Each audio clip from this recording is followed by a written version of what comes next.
Hi everyone, welcome to Low Carb Revelation. I am Paula and today I'm going to be making beef tallow.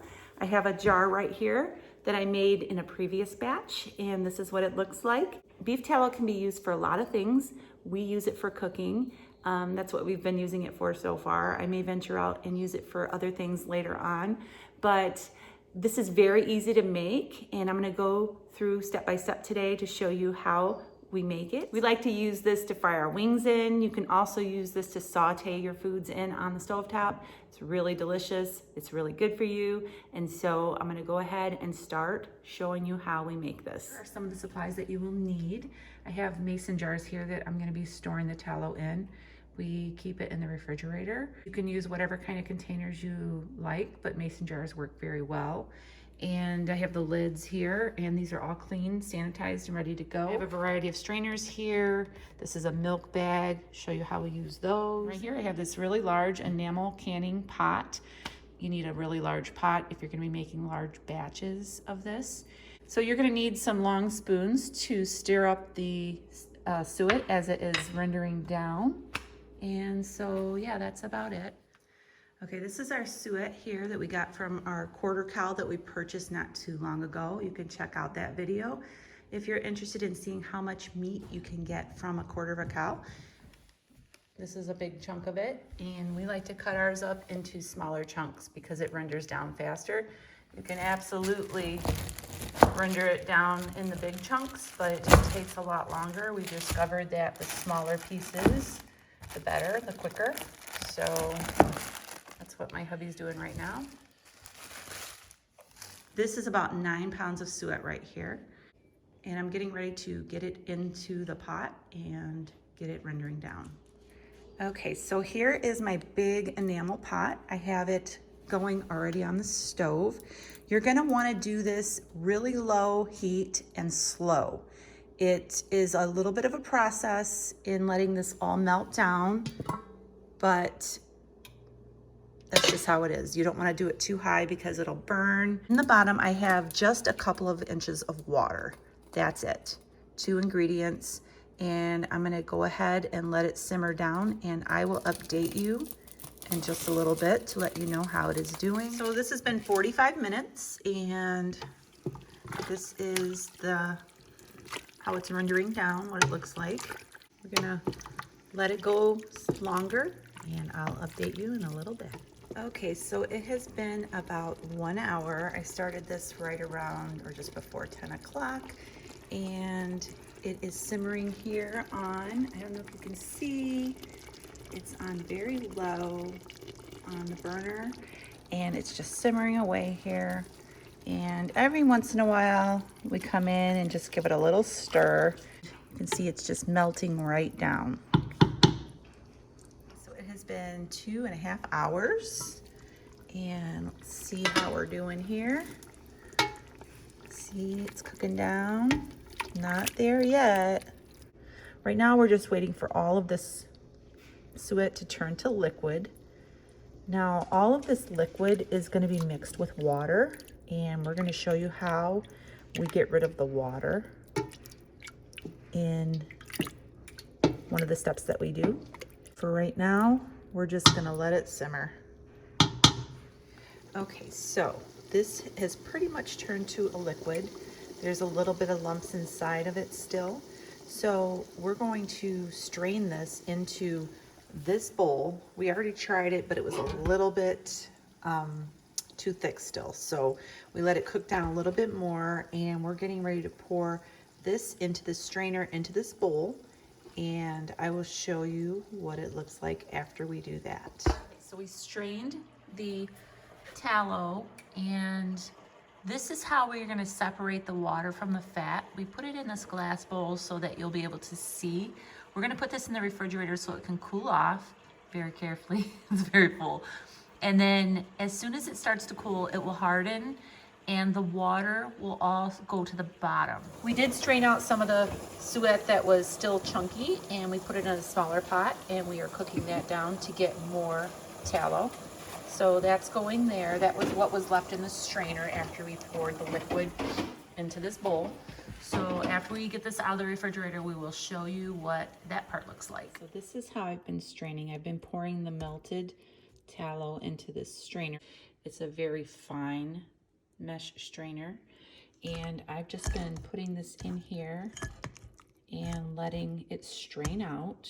I have wax paper down. I forgot to mention that. I do cover the countertops with wax paper.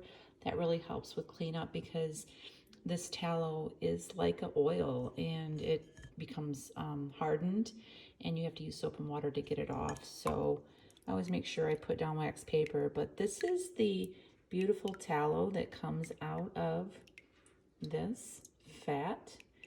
And so I'm gonna put this in the refrigerator along with our other bowl of tallow, and I'm gonna let the water separate from this. So now we have our tallow in the refrigerator.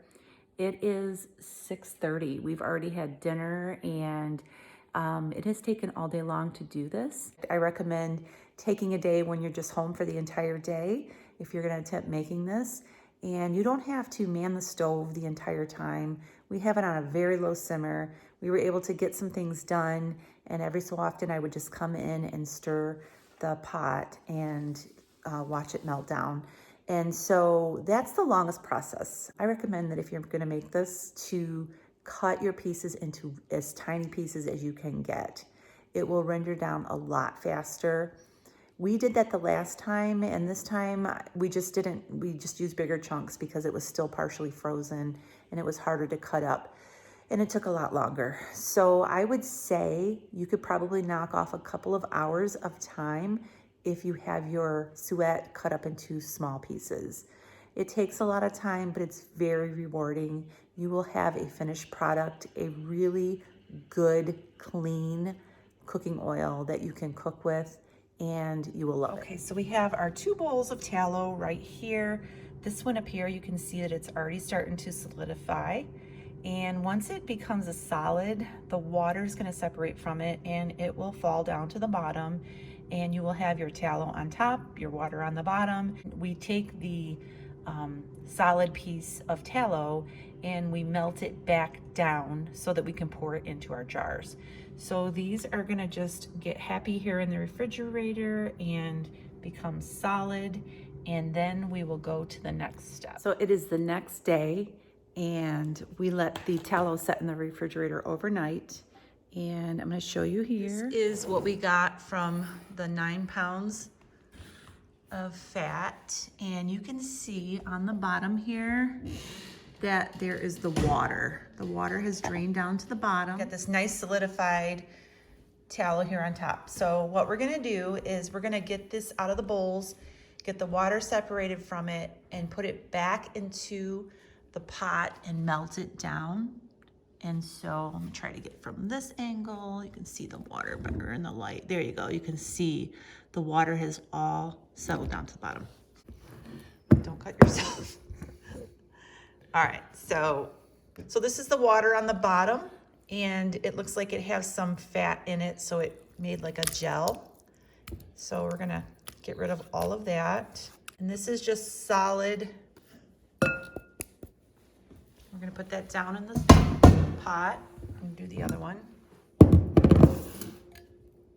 And again, you can see how the water has gelled on the bottom. We didn't use a whole lot of water, so the water mixed in with the fat and made like a jelly. Okay, both of these are gonna go into this big pot, and we're gonna take it over to the stove. Okay, so again, here's the tallow in here. We have it set, the stove is set on low, the burner, and this is just gonna melt. It shouldn't take that long.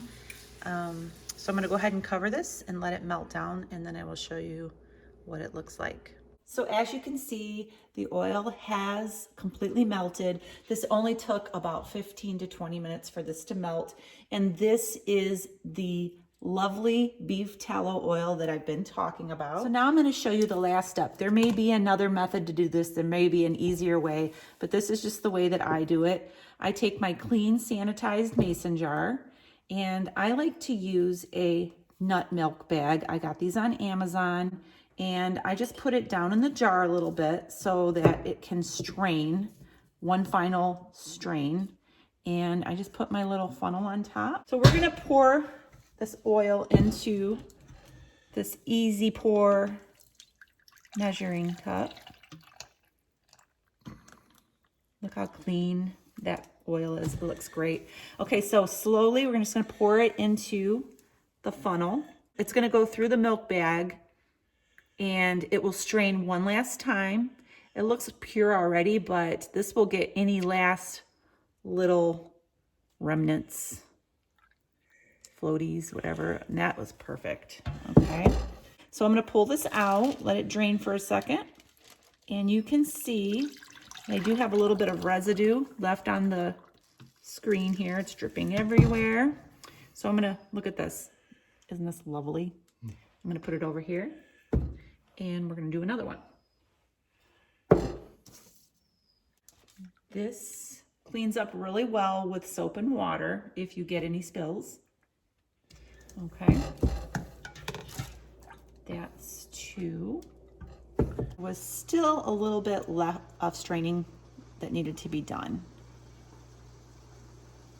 Okay, so you can see our strained, beautiful, pure tallow. Right here, this one here it's a smaller jar, so it's already starting to solidify. When this all cools down, it will solidify and become white, just like the jar that I showed you at the beginning of the video. You can use this oil for sauteing. You can use it for deep frying. It has a very high temperature point, and it is a very clean tasting, pure, good for you oil. I ended up getting 3 quarts and 1 pint out of the 9 pounds that I rendered down.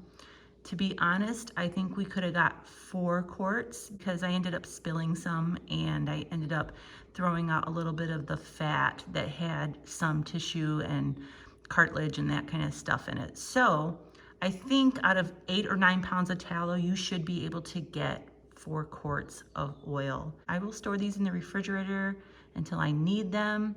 I keep one on the countertop, just like I do my bacon grease. I'll explain that at the end of the video, but that's how we do it. So I hope you enjoyed it. And there you have it. That is how you make beef tallow.